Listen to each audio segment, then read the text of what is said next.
박정희 대통령 얘기를 하니까 이게 소문과 진실의 경계 사이에 있는 얘기. 박정희 대통령이 추진했던 독자 핵개발. 예. 이 얘기를 안 할 수가 없습니다.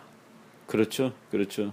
그러니까 일단 독자 핵개발을 추진했던 것은 아직 그 비밀 문서가 해제가 안 됐습니다만 그렇죠. 여러 가지 정황상 굉장히 구체적인 시도가 있었던 걸로 보입니다. 그게 이제 80년대 무렵에 제가 미국 유학할 때 네. 그때 그 핵 확산 이론 뭐 이런 거 공부할 때 그 핵을 가지려고 노력하는 대표적인 나라에 항상 들어가던 것은 대한민국입니다. 네. 재밌는 거는 북한은 안 들어갔어요. 그때는요. 근데 북한도 그때 하고 있었거든요.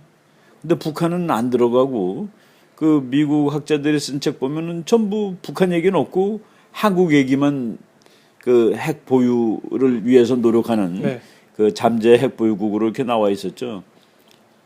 그때 박정희 대통령이 핵을 보유하려 했던 거는 뭐 그것은 거의 팩트 수준까지 올라갔습니다. 우리가 그 풋노트를 달 수 있는 수준은 아니지만은 이거는 뭐 거의 확실하다고 얘기할 수 있는 수준인데 이제 그게 카터 대통령 때 그때 뭐 노골적으로 핵 그 만들려는 노력을 했고 그리고 제가 기억이 나는 거가 제가 그 대학원을 졸업하고 제가 이제 학교 다닐 때 이제 다른 학교 여러 학생들하고 하는 그 동아리 옛날 말로는 뭐 동아리는 아니고 지금 동아리라고 그러는데 그런 모임이 있었는데 그 동아리가 몇 대를 걸치는 동아리입니다. 근데 대학원 졸업할 무렵에 근데 우리 그 동아리에 선배가 한 사람 미국에서 왔는데 그 MIT 대학 원자력 공학 박사예요. 네. 그래서 그분이 오자마자 이렇게 그 뭐 집도 좋은데 이렇게 다 했는데 그게 박정희 대통령의 그 해외 과학자 한국 유치 해외 둔외 유치 프로젝트 유치 프로젝트 거기서 일환으로 오신 분이었습니다. 그때 이제 우리가 그 선배니까 그 박사님 저 혹시 핵폭탄 만드시는 분이죠? 그랬더니 그 사람이 야 그런 걸 말하면 어떡하냐고 말이야. 그래서 그러면 우리나라가 핵폭탄 만들 수 있나요? 그랬더니 그분 얘기가 그건 다 비밀이라고. 그래서 자꾸 졸라대니까 그 말씀을 하나 해주시더군요. 근데 몇십 년 전에 들은 말인데 기억이 나는 거가 핵 발전소가 핵폭탄보다 더 어렵대요. 네. 근데 우리나라는 기술적으로는 기술적으로 핵폭탄 만들기보다 핵발전소가 더 어려운데 우리나라가 중국보다 핵발전소 기술은 더 좋다라고 그렇게 그때는 중국은 이미 핵보유국이었거든요. 그 말씀하시는 걸 듣고 이게 그 박정희 대통령이 그런 식으로 그 해외 두뇌를 모으는데 뭐 MIT 대학 핵물리학 박사니까 그냥 우리가 상식적으로 얘기하면은 핵폭탄 만드는 사람이 되는 거죠. 그리고 연세대학교에서 이제 오래 근무하시다 돌아가신 분 중에 천문학 박사 하나 있습니다. 조경철 박사라고 혹시 아폴로 박사. 아폴로 박사라는 달에 갈 때 뭐 아주 그 해설하고 그런 분인데 그분이 나사에서 그 미사일 개발하고 그런데 이제 참여했던 분이라고 그러시더라고요. 그러니까 항공 우주 전문가가 아니고 어떻게 보면 그러니까 지금 미국이 그 달까지 가는 그 인공위성 이름이 세턴 5라는 지금도 거의 휴스턴 가면 있습니다. 그게 그 모델이 있는데 무지막지하게 커요. 그거를 만드는 사람이 베르너 폰 브라운이라는 그 독일 박사인데 그 사람이 V2 로켓 만든 사람이죠. 그 사람이 이제 전쟁 끝난 다음에 그러니까 국제 정치에 그 도덕이 없다는 거가 그 사람이 나치거든요. 나치고 그 이제 히틀러 추종자고 뭐 당연하죠. 그러니까 히틀러 밑에서 영국 그 V2 막 쏘고 그랬잖아요. 그 사람을 미국이 데려다가 그 달에 가는 이 미사일 만드는데 최고 책임자로 바로 그 브라운 박사입니다. 무인 우주선. 그러니까 무인이 아니라 아예 그 아폴로 11호 갈 때 그 로켓을 만든 사람이 그 유인 우주선의 운반선인. 그러니까 맨 꼭대기에 이제 사람 타는 데가 있고 그리고 그 이제 그러니까 우주로 날려야 되니까 이제 분사는 그 로켓이죠. 로켓. 그러니까 로켓이지 그러니까 그 로켓을 만든 사람이 브라운 박사입니다. 그 세턴 5라고 달에 갈 때 썼던 뭐 무지하게 커요. 가서 보면은.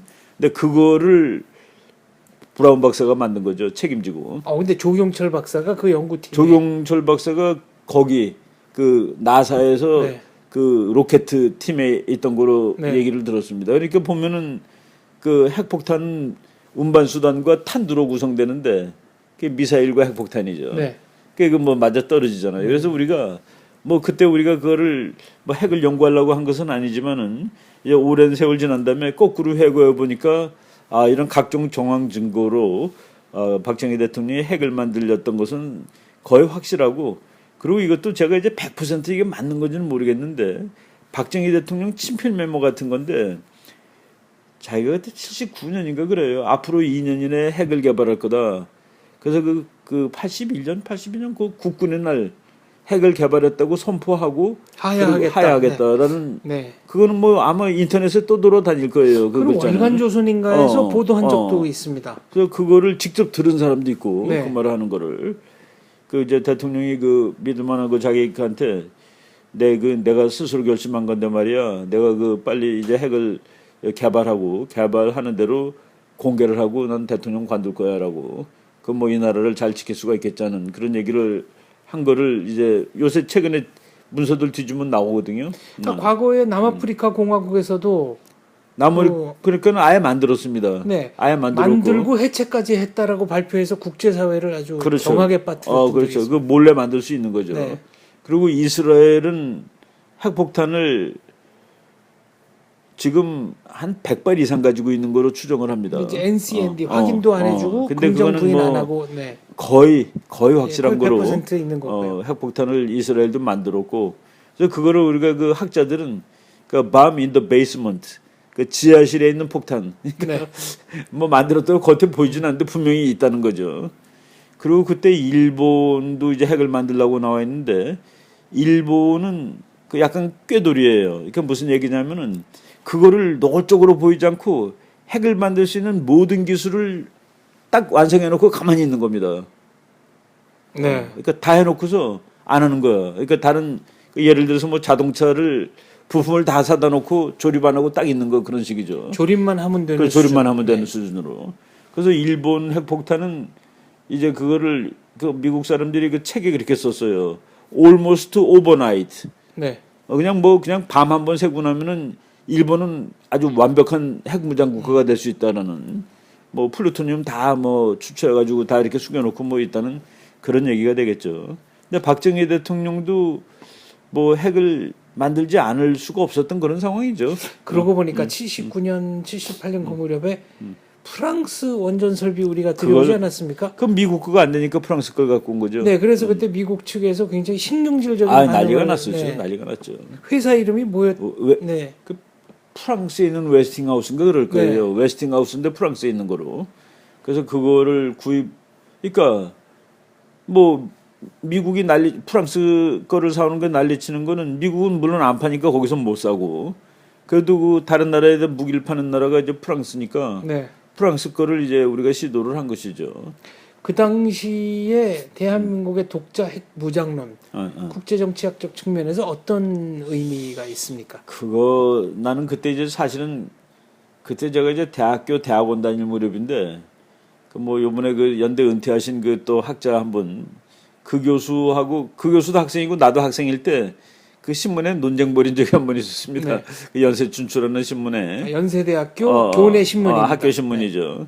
네. 연세춘추에 그 문정인 교수가 핵무장을 해야 된다고 썼길래 나는 미국을 붙들고 있는 게 더 낫다라고 썼죠. 네. 그때 이제 뭐 견해가 그랬는데 지금은 저는 핵무장론자가 되고 그 교수는 또 핵무장에 반대하고 네. 계시더라고. 세월이 지나니까 입장이 서로 거꾸로 바뀌었는데 네. 그때 이제 미국이 그 아우성치고 막은 이유는 그때 한국의 핵무장은 그냥 오토매틱하게 일본의 핵무장으로 연결됩니다. 네. 그 일본이 핵무장이 되면 일본은 미국의 그 동맹으로 남지 않을 가능성이 아주 높습니다. 아, 지금도 그렇습니까? 그건? 지금은 이제 좀 세월이 달라졌는데 그 당시에는 그 당시에 일본이 핵무장을 하게 될 경우에 이건 한국이 핵무장을 하게 되면 거의 오토매틱 일본의 핵무장이고 일본의 핵무장은 그때만 하더라도 일본이 지금처럼 친미가 아니었습니다. 그리고 좌익이 뭐 우리나라 요새 종교적인데 일본은 더했죠. 한국보다 훨씬. 그리고 공산당하고 사회당 그거 뭐 미국 나가라고 네. 아우성 치고 그 당시에는 일본이 핵무장을 하게 될 경우에 이거는 뭐 미국 편이 된다는 그런 어떤 그 확실한 보장이 없었죠. 지금 2000년대 돼가지고 1990년대 이후에 미국 일본 관계는 뭐 거의 그 소위 말해서 시큐리티 커뮤니티가 된 거예요. 안보가 서로 같은 나라가 된 거죠. 근데 그 당시까지만 하더라도 그렇지 않았습니다. 그리고 그때 아까 우리 박정희 대통령 얘기도 하고 그랬는데 일본은 반한입니다. 그 당시에 그 일본의 기본 구조는 오히려 친북이죠. 그렇죠. 그거를 이제 깨놓는 것이 박정희의 외교 정책에 들어가는 거죠. 근데 지금 핵 정책은 미국이 이거를 용납하기가 좀 어려웠던 그런 상황입니다. 근데 지금은 이제 좀 그때랑은 또 다르죠.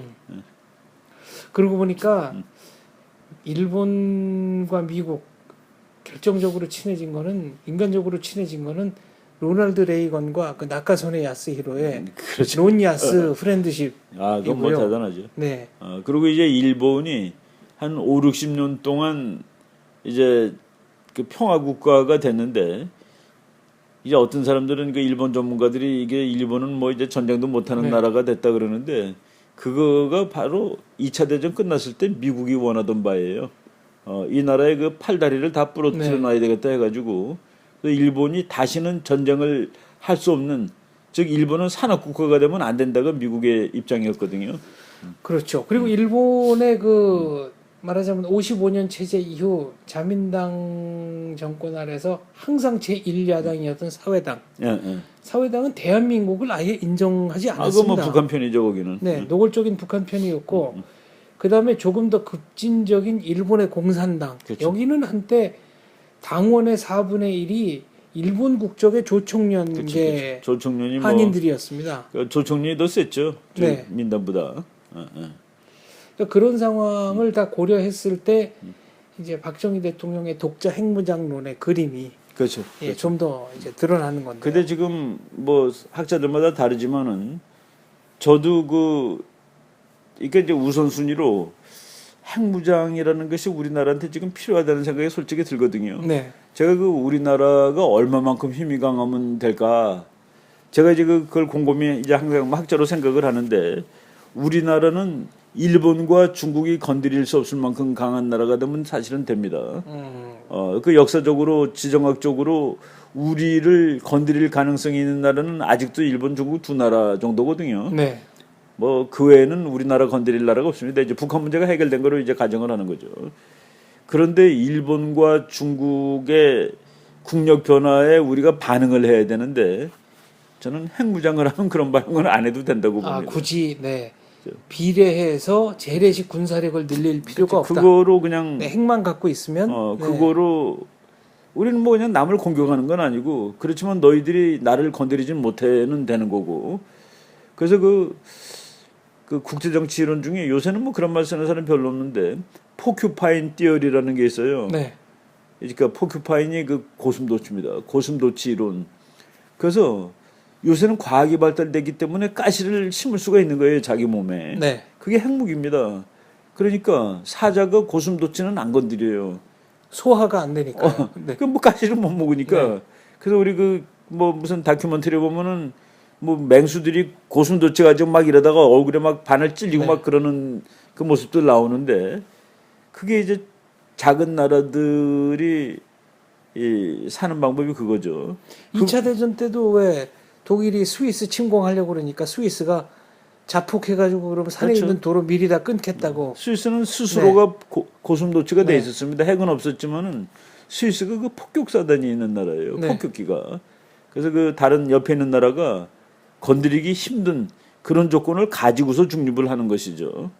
그리고 키신저 박사가 얘기했습니다. 그 뭐 1957년에는 아주 유명한 책인데 어느 나라가 이제 내가 그 사람 얘기는 어느 나라가 있는데 내가 그 괄호 하나 집어넣고 더 강조를 어느 작은 나라가 핵무장을 할 경우 그것은 이웃 나라들과 나 그 이웃에다 한마디 더 하겠습니다. 이웃의 힘센 나라들과 무언의 불가침 조약을 맺는 효과를 낼 수가 있다. 그게 키신저 박사의 그 아주 명문이죠. 그 포린 뉴클리어 웨펀스 앤드 포린 폴리시라는 그 사람이 출세작입니다. 57년에 나온 책인데 거기 거의 맨 앞에 그 얘기가 나와요. 어느 나라가 나는 이제 우리나라를 생각하면 작은 나라가 핵무장을 할 경우 그것은 주변에 있는 나라들과 주변에 있는 큰 나라들과 네, 과로가 큰입니다. 무언의 불가침 조약을 맺는 효과를 낼 수가 있다. 미국은 박정희 대통령의 핵 개발 독자 개발 계획을 인지를 했겠죠. 그리고 굉장히 다 인지하고 민감한 뭐, 반응을 그것 때문에 뭐 보였던 거죠. 쐈다는 말까지 있으니까 이거를 역으로 증명할 수 있는 게 이게 한 10년쯤 됐나요? 하여튼 그렇게 그 오래된 얘기는 아닌데 한국의 과학자들이 플루토늄을 아주 적은 양 농축했다가 그러니까 본인들은 과학적 호기심에서 한번 해본 거다. 그거 가지고 미국에 막 난리치고 그런 적이 있었죠. 네. 라고 했는데 미국이 얼마 되지 그것도 오래된 일은 아닙니다. 별로 오래된 얘기는 아닌데 네, 언제였는지는 지금 그거는 정확히 이제 그 시대별로 그 미국이 네. 핵무장을 난리를 치는 그 시대가 있는데 그때는 핵무장을 하게 되면 그것이 미국의 이익에 직접 해를 끼칠 때예요. 네. 근데 2001년부터 미국이 어느 나라의 핵무장에 대해서 그냥 그렇게 노골적으로 신경 쓰는 거는 그 나라가 미국을 공격한다는 거가 아닙니다. 그 나라의 핵폭탄이 테러리스트의 수중에 들어가서 미국을 쏘는데 사용될 수 있을지 모른다는 그 우려예요. 그러니까 프롤리퍼레이션이라는 확산의 우려지. 확산의 우려입니다. 그러니까 북한이 핵을 만드는 것도 지금은 달라졌지만은 2000년대 초반에는 북한이 저거 돈 없는 놈들이 핵폭탄을 만들어갖고 알카이다한테 팔아먹으면 큰일이다. 이른바 깡패 국가라고 그랬으니까요. 네. 그럼 이건 뭐 막을 재간이 없는 거잖아요. 그래서 북한 핵 문제가 2001년 이후에 갑자기 더 큰 문제로 이제 대두되는 것이죠. 북한이 그러니까 알카이다가 운반 수단입니다. 사실 다른 말로 하면은 그 운반 수단을 가지고 와서 미국에 터뜨리면 뭐 이것은 대책이 없는 건데 그래서 이제 미국이 그 핵 확산 그리고 핵 확산을 할 수 있는 요 몇몇 나라들 그 이란, 이라크, 북한이죠. 그게 바로 3대 뭐 악의 축이라고도 붙이고 뭐 미국이 난리친 게 바로 그겁니다. 그때 이제 미국이 핵 확산을 막기 위해서 뭐 야단이 났었고 네. 그리고 냉전 당시에 바로 박정희 대통령이 핵을 만들 때 그때도 그 냉전 구조하에 그 핵을 만들게 되면 그렇지 않아도 사이 나쁜 한국하고 일본 사이에 이게 그냥 이 불락 내의 그 일치 단결성이 완전히 다 깨져버리는 거죠. 그 인터블락 코히전이라고 학자들 쓰는데 불락 내의 코히전이 그것 때문에 다 날아가는 겁니다. 결속력. 결속력이 다 깨지기 때문에 이거는 뭐 미국이 도무지 허락할 수가 없었던 거죠. 그렇다면 이게 이렇게 위험한 프로젝트라는 걸 충분히 알면서도 끝까지 추진을 했었던 박정희 대통령의 복심은 뭐였을까요? 의도. 그러니까 참 뭐 그 우리가 그 마음속을 이건 뭐 알 이제 수는 없는 짐작을 건데. 할 수밖에 없는 겁니다만. 근데 그 사람이 결국은 이 민족주의자죠. 내가 하는 수밖에 없다. 네. 미국이 이제 7사단 빼고 그럴 때도 무지하게 좌절했습니다. 그때 우리가 다 형편없이 약한 나라인데 닉슨 도트린이 1969년에 나오고 70년대 초반에 그 7사단이 저쪽 그 휴전선을 지키고 있었습니다. 네. 아예. 근데 그게 나오고 2사단도 뒤로 빠지고 그래서 그때 참 그 박정희 대통령이 야 이건 나라 힘은 없는데 저 지켜주는 녀석들은 자꾸 뒤로 가겠다 그러고 나오겠다 그러고 사실 북한도 핵무장을 하게 된 것이 54년부터인데 우리가 생각하는 것보다 무지하게 빠릅니다. 근데 김일성의 생각은 중국과 소련은 믿을 놈이 못 된다. 중국과 소련은 뭘 믿냐 말이야 도대체. 그러면서 모택동이 이 김일성이가 부러워했던 거가 아니 소련은 자기 보고 전쟁을 하라고 그래놓고 오히려 뒷짐지고 그러든지 뭐 꽁무니를 빼고 있는데 미국은 와서 함께 싸워주고 있지 않냐. 근데 소련은 뭐냐라고 생각한 거죠. 그리고 중국도 6.25 사변에 올 때 중국 인민군이 온 거가 아닙니다. 중국 인민해방군이 온 게 아니에요. 그러니까 중국이 파견한 것이 아니고 중국의 인민지원군이 자발적으로 온 거로 돼 있습니다. 그 공식적으로는. 네, 의용군이 온 걸로 되어 있습니다. 그렇죠. 네. 그러니까 정규군이 아니에요. 중국의 PLA라고 그러죠. People's Liberation Army. 그러니까 인민해방군이 온 게 아니라 지원군이 온 겁니다. 그러니까 중국은 야 내가 언제 군대 보냈냐라고 할 수 있는 그런 상황이에요. 그게 북한으로는 무지하게 화가 나는 일이죠. 그리고 와가지고 또 전쟁터에서는 자기를 막 무시하기도 하고 네. 뭐 정말 그 인간적으로 무시당하고 그랬죠. 김일성이가 그런 그 악감정이 있는데 전쟁 끝난 다음에 아 이거 다 필요 없어 내 거를 내 힘으로 싸울 수 있어야 돼 하는 그 독자전 전쟁 수행 능력이 6.25 이후에 북한의 그 군사 정책 중에 하나입니다. 거기서 핵이 포함되는 거고 우리나라도 미국에 절대적으로 의존하는데 박정희 대통령 정도 되는 그 민족주의자라면은 이게 우리가 우리 힘으로 하지 않으면 이건 언제든지 안 된다라는 그 생각을 가지고 있었던 거죠. 이승만 대통령 때부터 원자력 연구소가 만들어지고 뭐 이승만 대통령은 그것을 핵폭탄을 만들다는 개념은 아니고 그분이 선각자적인 해안이 있으니까 우리나라처럼 에너지가 모자르는 나라에서 에너지 문제를 뭐 결정적으로 해결할 수 있는 건 핵 에너지고 그러기 위해서 이 서울대학교의 핵물리학과 네. 그래서 세계적으로 우리나라 수준의 국가치고서는 핵물리학을 무지하게 빨리 그 학과를 보유한 나라입니다. 그게 북한하고 거의 비슷한 시기예요. 북한도 그러니까 뭐 엄청나게 빨리 뭐 김책공과대학, 김일성대학의 그 핵 분야과가 이제 생긴 거가 뭐 우리나라 생겼을 때는 거의 동시기라고 보시면 됩니다. 그리고 박정희 대통령은 실제로 적어도 70년대 후반에는 아주 구체적인 맥락에서 핵무기 개발을 진지하게 시도한 시도했었다. 것이다. 네. 예, 그렇게 봐야 되겠죠. 네. 우리가 그거를 뭐 각주 일일이 다 달고서 논문 쓸 정도까지는 뭐 곤란하지만은 그 정황 증거상으로 뭐 했다는 것은 뭐 거의 확정적인 것 같아요. 네. 만약 우리가 핵보유국이 됐다면 어땠을까요? 부질없는 가정이기는 그 합니다. 당시에 뭐 핵보유국이 좀 뭐 저는 이렇게 거꾸로 보면은 핵보유국이 되기에는 좀 힘들었을 것 같아요. 네. 그때 우리 수준으로 일단 되더라도 이 발사 수단이 있어야 되는데 그때 미사일 뭐 물론 박정희 대통령이 뭐 미사일 개발에도 막 열을 올리고 그랬는데 그게 그 쓸 수 있는 좀 무기 체계가 돼 있는 그러니까 언제든지 우리가 원하는 목표에 날려보낼 수 있는 그 정도 수준까지 갔었을까에 대해서는 잘 모르겠습니다, 솔직히. 그런데 그렇다면은 이게 그만큼 본인이 다칠 수도 있는 그러니까 이 국제적 암살에 노출될 수도 있는 프로젝트라는 것을 알면서도 한 거죠. 네. 한 거죠. 네. 그만큼 절실했다는 아, 얘기잖아요. 내가 그 세미나 하다가도 그 얘기를 했어요. 우리가 그 박정희를 독재자라고 그러고 그리고 뭐 그 난폭하게 정치를 했다고 그러는데 한번 이 상황을 가정을 해보자. 북한에서 그 124 군부대 그 뭐 지금 다 기억이 없어졌을 거예요. 박정희를 죽이려고 31명의 특공대가 와가지고 121 사태. 121 사태라는 건데 그때 이제 저가 바로 그 적선동이라고 지금 정부 종합성사 바로 네. 뒤에 살았는데 정말 무서웠습니다. 막 완전 콩 볶는 소리예요. 따다다다 그 총소리가 정말 콩 볶는 소리더라고.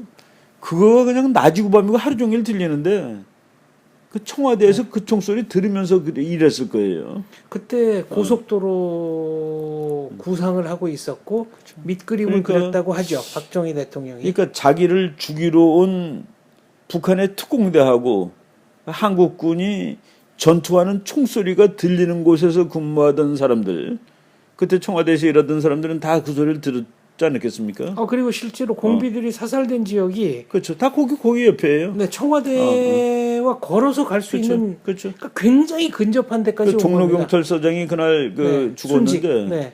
우리 중학교 때 우리 반 친구였습니다. 걔네 아버지가. 그러면 그때 우리는 그때 좀- 그거를 네. 아주 정확히 봤죠. 그리고 거기 지금 버스 번호가 다 바뀌죠. 그때 4번 버스라고 있었는데 네. 그게 중앙청 앞으로 해가지고 효자동으로 이렇게 올라가던 버스 있었는데 그 버스 원효역인가 무슨 그 버스 회사 사장 아들이 또 우리 반에 있었어요. 네. 제가 이제 그 종로에 있는 학교를 나왔는데 뭐 전부 그 동네 뭐 그 비슷비슷한데 살던 사람들 다 거기 살았으니까 그래서 우리는 직접 봤는데 그 버스 하나도 공비들이 버스 탈취해가지고 탈취 그 터트린 거 네. 그게 우리 그 친구 회사 버스예요. 그러니까 그 뭐 완전히 그 우리는 그거를 봤죠. 네. 그리고 밤에 이제 그래도 그때 학교도 가고 그랬어요. 근데 밤에 그냥 뭐 번쩍번쩍하고 하늘에 그 공포탄 터지고 그리고 이제 이 조명탄 네. 그럼 야광 막 콩 조명탄. 박는 소리 들리고 그러니까 청와대가 소개가 안 되고 거기 있었거든요.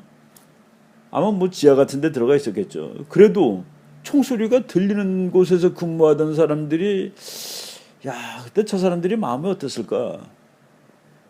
그 사람들한테 제퍼슨을 기대하는 것이 과연 지금 입장에서 맞는 거냐는 그런 생각을 해봅니다. 지금은 이제 목사님이 되셨다고 하는데 김신조 유일한 생존자인 김신조. 그때 언론에 보면은 그 첫 마디가 청와대 까부수고 박정희 목 따러 왔수다. 그대로 라고 얘기했네요. 라고 얘기를 기자회견장에서 뭐, 그렇게 얘기를 했다고 하죠. 그런들이 그 북한에서부터 여기까지 걸어왔다는 거 아닙니까? 네.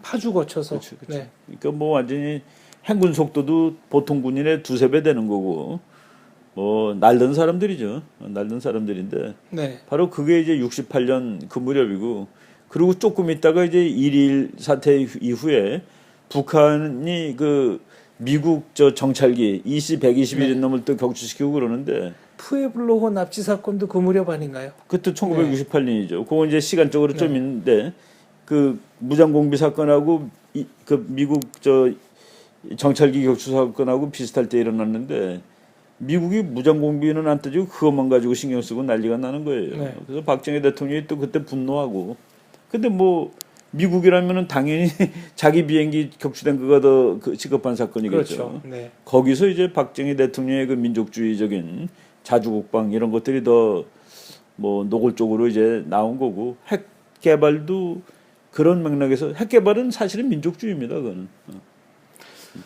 그렇군요. 네, 저희가 그 박정희 대통령의 핵 개발에 대해서는 하드 에비던스 그러니까 학술적으로 공개된 자료가 없기 때문에 더 좀 그렇죠. 그냥 파고 뭐, 들어가는데 어려움이 있습니다만 그거는 네. 시간이 더 지나면 혹시 공개될 수 있을지 네. 모르는데 지금은 그냥 우리가 그 헌취하는 겁니다.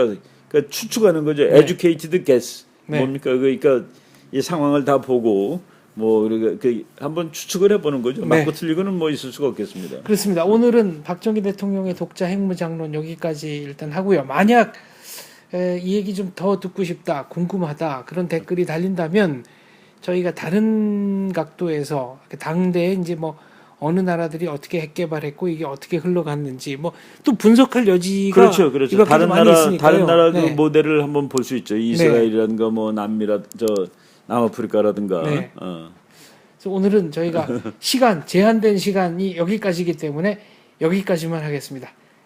궁금하신 사항이 있으시면 많은 댓글 부탁드립니다. 감사합니다. 네.